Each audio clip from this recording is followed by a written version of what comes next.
Selamat sore para netizen dimanapun kita berada, salam inspirasi bagi kita semua. Ini cukup menarik ya, terkait dengan spekulasi yang muncul kemarin terkait dengan ijazah Pak Jokowi yang diduga palsu oleh Pak Bambang Trimulyono. Dan hari ini Yusril sesali kasus ijazah Jokowi tak ingkrah selamanya jadi gunjingan. Dan bahkan ini saya menyayangkan pencabutan gugatan ijazah palsu Pak Jokowi. Dan bahkan dalam berita lain dikatakan Yusril sesalkan gugatan ijazah palsu Jokowi dicabut karena pelapornya ditahan polisi. Tetapi sebelum ini mari kita baca terlebih dahulu komentar-komentar netizen seperti ini. Ini komentar-komentar netizen. Yusril sesali kasus ijazah Jokowi tak ingkrah selamanya jadi gunjingan. Asli ijazah SD, SMP, dan SMA universitas itu sudah terseleksi berjenjang, apalagi ada yang namanya KPU dan Bawaslu yang memeriksa waktu Pilwakot 2 kali, Pilgub 1 kali, Pilpres 2 kali. Jadi yang masih meributkan keaslian ijazah Pak Presiden, kalau bukan orang bodoh ya pembenci, abaikan.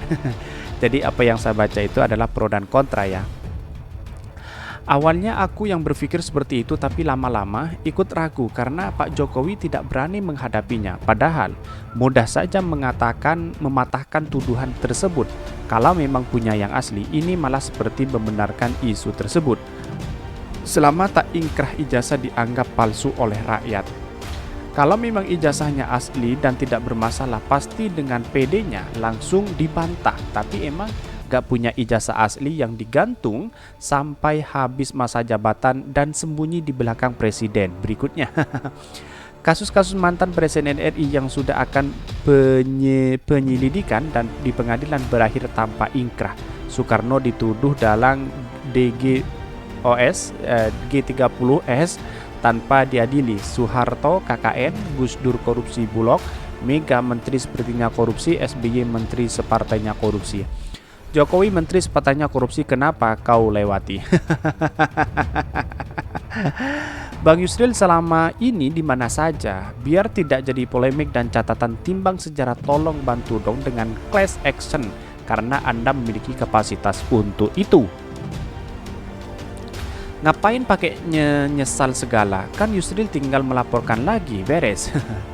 Halah 2 tahun lagi ganti presiden kok Pak, kok selamanya bulan depan juga ada gunjingan baru, nggak usah berlebihan Anda. Jadi apa yang saya bacakan pro dan kontra ya di Twitter sangat ramai sekali setelah pencabutan ijazah Pak Jokowi, dugaan ijazah Pak Jokowi.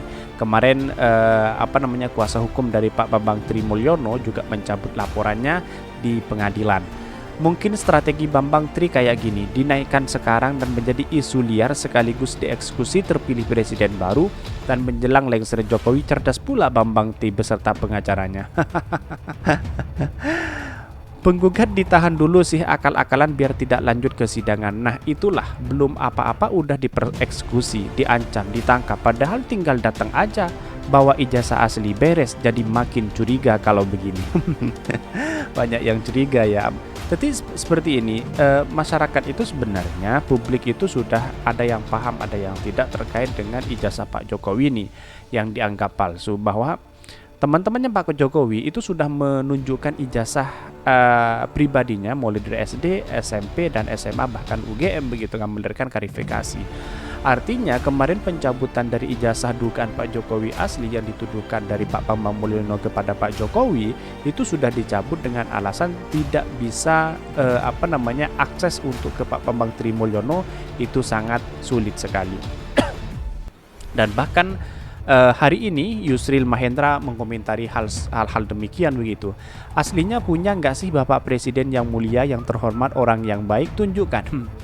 Betul, harusnya sampai pada putusan tetap dari pengadilan supaya tidak terjadi gonjang-ganjing isu liar yang membosankan. Kalau tidak, maka isu tersebut tetap akan muncul lagi untuk saling menjatuhkan. Ya, mintalah kepada Pak Jokowi menggugat balik pencemaran nama baik. Kalau ternyata pernyataan Dr. Tifa mengarah ke fitnahnya, berarti selamanya akan menjadi dosa fitnah jariah selama masih ada gunjingan. Harusnya sampai ingkrah, mungkin dilanjutkan nanti setelah Pak Jokowi sudah tidak menjabat lagi. Kalau tidak menjabat lagi, ngapain kita harus melanjutkan itu begitu kan? Karena memang wajar lah antara masyarakat menggugat ijazahnya Pak Jokowi sebagai orang pemimpin kan biasa, kecuali Pak Jokowi menggugat rakyatnya sendiri, kira-kira seperti itu. Mungkin Jokowi tak ikrah biar dapat pahala terus-menerus dan ngurangin dosa dia karena dizodoni dan digujingin terus sama orang-orang, apalagi sama orang-orang yang benci sama dia, otomatis bakal diomongkan terus. Ini bukan soal benci dan membenci ya, tetapi dalam artian bahwa ini klarifikasi saat asli atau tidak sebenarnya. Maka disinilah ya selama Pak Jokowi tidak menunjukkan ijazah yang asli, ini menjadi bola liar di masyarakat begitu kan, sampai kalau bisa itu bahkan buku-buku Pak Tri Mulyono itu dijadikan rujukan begitu. Inilah yang kemudian menjadi catatan penting bagi kita begitu kan. Mari kita terlebih dahulu baca beritanya. Ini beritanya dari Yusril. Ini apa yang ditulis oleh Yusril Sabtu 29 Oktober 2022. Saya menyayangkan pencabutan gugatan ijazah palsu Jokowi ini. Sejak 2 hari yang lalu saya sungguh menyayangkan ini pencabutan gugatan perbuatan melawan hukum atas kasus ijazah palsu Jokowi oleh para pengacara Bambang Tri Mulyono, BTM dan Pengadilan Negeri Jakarta Pusat. Sebaliknya juga saya menyayangkan mengapa polisi menahan BTM dalam dugaan melakukan tindak pidana pencemaran nama baik. Dan bahkan walaupun penahanan itu tidak berkaitan dengan gugatan ijazah palsu Pak Jokowi, namun langkah itu mengesankan pemerintah menggunakan kekuasaan, bukannya hukum dalam menghadapi BTM. Sementara semua orang tahu, Bambang Tri Mulyono menggunakan Egy Sujana dan Ahmad Husainuddin sebagai penggugat ijazah Jokowi ke PN Jakarta Pusat. Penahanan BTM ini pula yang dijadikan Egy dan Husainuddin sebagai alasan untuk mencabut gugatan. Menurut mereka sebagai pengacara, mereka susah mengumpulkan bukti-bukti untuk memenangkan gugatan sebab BTM ditahan polisi dan tidak bisa dikunjungi. Padahal BTM lah menurut mereka yang mempunyai akses kepada saksi-saksi dan bukti untuk dihadirkan dalam persidangan. Dengan dicabutnya gugatan, maka apakah ijazah Jokowi mulai SD, SMP, SMA, dan UGM dijadikan syarat Jokowi maju ke Pilpres asli atau palsu? Akhirnya tidak pernah terbukti dan diputuskan oleh pengadilan.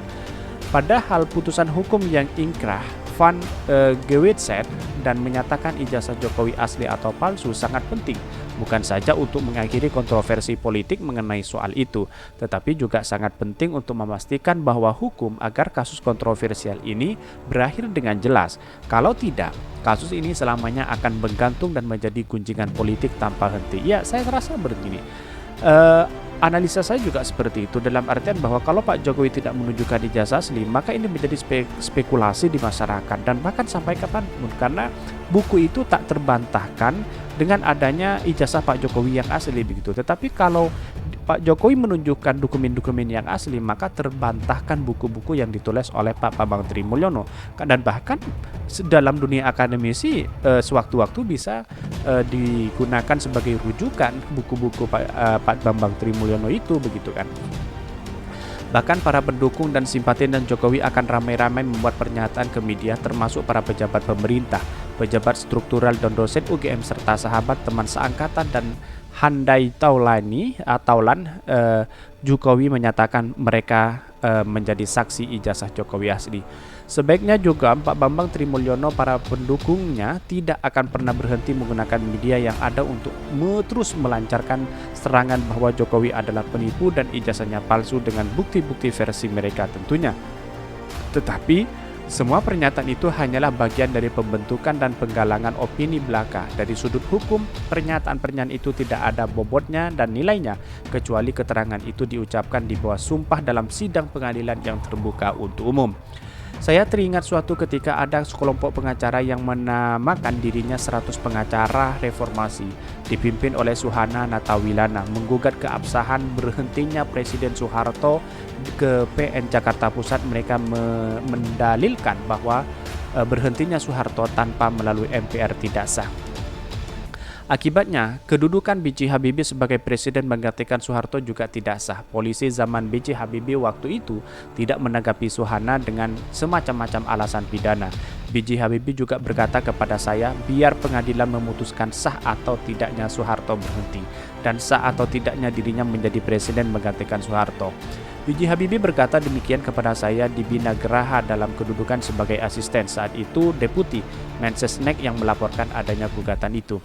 Saya sendiri dipanggil PN Jakarta Pusat untuk memberikan keterangan bagaimana proses berhentinya Soeharto dan bagaimana proses B.J. Habibie menggantikannya sebagai presiden. Kebetulan saya merupakan salah seorang saksi sejarah atas terjadinya peristiwa peralihan kekuasaan tahun 1998 itu. Setelah sidang berlangsung cukup lama, PN Jakarta Pusat akhirnya memutuskan menolak gugatan 100 pengacara reformasi.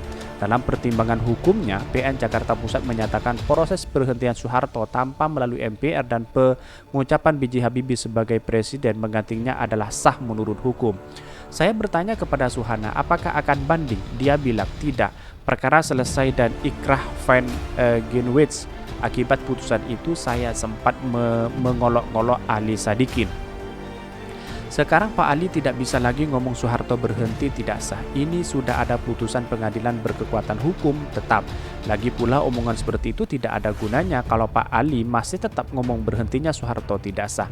Maka itu artinya Pak Harto masih tetap presiden. Kalau Pak Harto masih tetap presiden, beliau bisa berbuat apa saja terhadap anggota petisi 50. Apa begitu maunya Pak Ali? Ali sedikit nampak berenung. Saya sependapat adanya putusan pengadilan terhadap kasus kontroversi itu sangat penting agar ada kepastian hukum. Karena itu saya menyayangkan mengapa polisi menahan BTM. Walaupun dasar penahannya seperti saya katakan tadi tidak berkaitan dengan gugatan ijazah palsu Jokowi, tetapi kesan pemerintah main kekuasaan menghadapi Bambang Trimulyono sulit dihindari. Lagi pula penahanan bahkan pemenjarakan tidak akan membuat BTM menjadi kontroversial.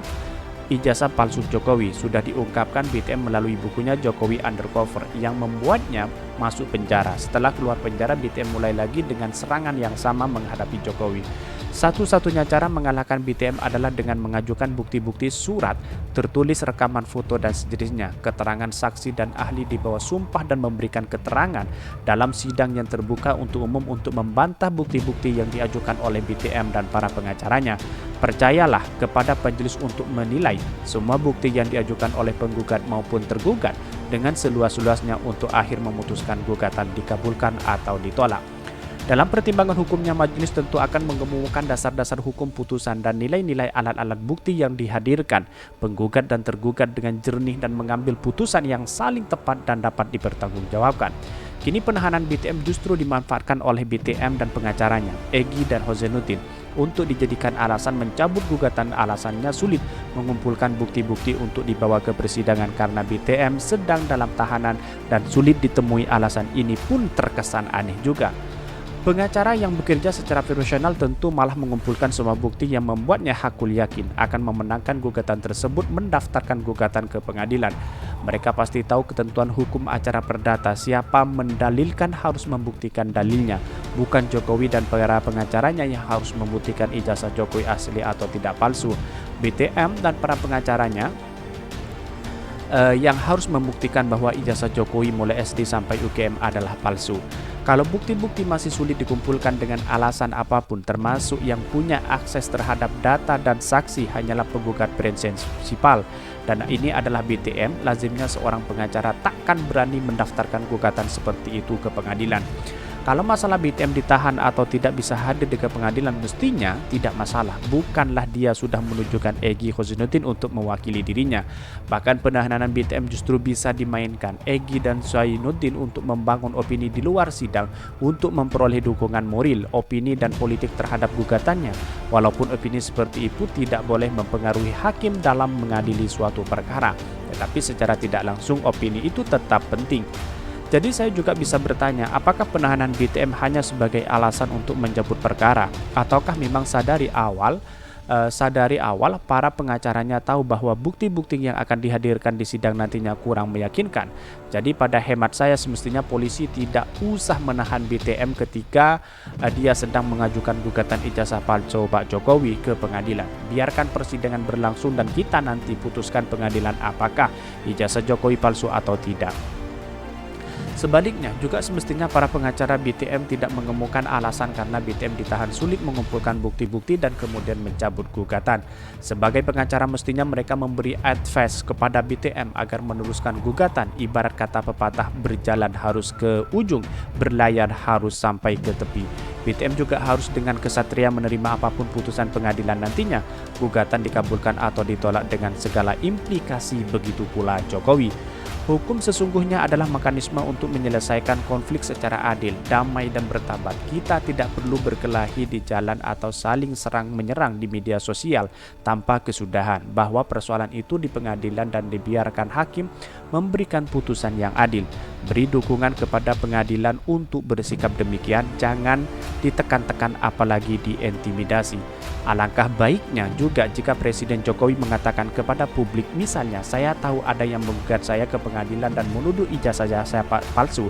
Saya telah menunjuk pengacara untuk mewakili saya di pengadilan. Sebagai Presiden, walaupun gugatan ini ditujukan kepada saya pribadi, saya mempersilahkan majelis hakim untuk memeriksa dan memutuskan gugatan ini berdasarkan hukum dan keadilan untuk akhir nanti memutuskan apakah ijazah saya asli atau tidak. Mari kita tunggu putusan pengadilan. Jika ada ucapan presiden itu seperti itu, orang-orang akan makin menghormati beliau dan menganggap beliau sebagai seorang negarawan. Nah, artinya apa yang ditulis oleh Pak Yusril ini adalah menunjukkan sangat disayangkan sekali, dan ini menjadi spekulasi dan menjadi bola liar di masyarakat, begitu kan.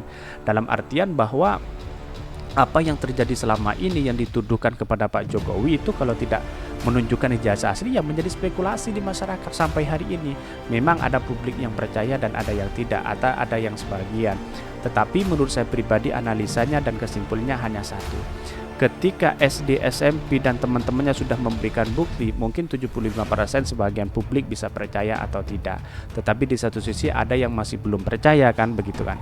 Tetapi menurut saya pribadi, tunjukkan ijazah Pak Jokowi yang asli, maka semuanya akan terbantahkan apa yang ditulis oleh buku-bukunya Pak Bambang Trimulyono itu, dan tidak bisa dijadikan rujukan, bahkan dianggap sebagai naif buku itu. Tetapi kalau tidak menunjukkan ijazah yang asli, maka tentu ini menjadi spekulasi dan bahkan dijadikan rujukan bukunya Pak Bambang Trimulyono yang berjudul Jokowi Undercover. Mungkin itu yang kami sampaikan. Tonton terus channel Khodari Podcast Rakyat ini karena ada berita-berita menarik dan viral setiap harinya. Salam para netizen, salam inspirasi bagi kita semua. Jangan lupa di subscribe channel YouTube Khodari Podcast Rakyat ini.